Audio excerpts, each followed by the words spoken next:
వేరే ఇండస్ట్రీలో ఈ పరిస్థితి లేదా, కేవలం తెలుగులోనే ఉందా? అంతే, వేరే ఊళ్ళు తెలుగు సార్. మీ తమిళ ఇండస్ట్రీ, మలయాళం, కేరళ ఎక్కడ ఈ ఇంత కలెక్ట్ చేసి అంత కలెక్ట్ చేసి ఈ బొత్తు పోషాణం ఓవర్ ఉండవండి, తెలియరాదు.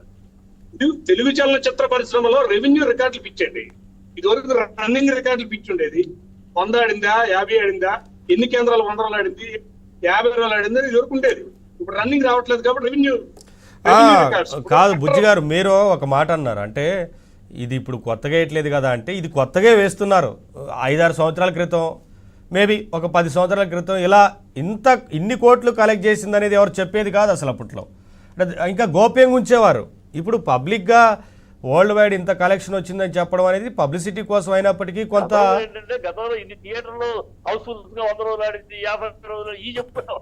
అవును, రికార్డ్స్ ఉంటాయి. ఏమీ లేదండి, ఫ్యాన్స్ ఒత్తిడి ఎక్కువైపోతుంది ఈ మధ్యన. ఈ సినిమా ఇన్ని కోట్లు వేస్తే దాని మీద మనం ఎక్స్ట్రా అయ్యాలి. వచ్చిందా రాలేదనేది ఒక విషయం పక్కనేటేస్తా. అదే ఏంటి ఆత్మసంతృప్త గారు మన ఇండస్ట్రీలో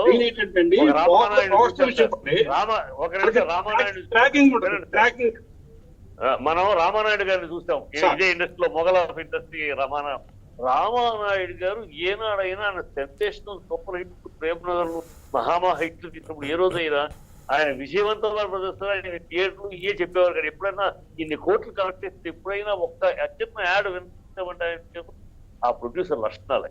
ఇప్పుడు ఆ రేంజ్ ప్రొడ్యూసర్స్, ఆ డిగ్నిఫైడ్ ప్రొడ్యూసర్స్ లేకపోవటమే కారణాలు.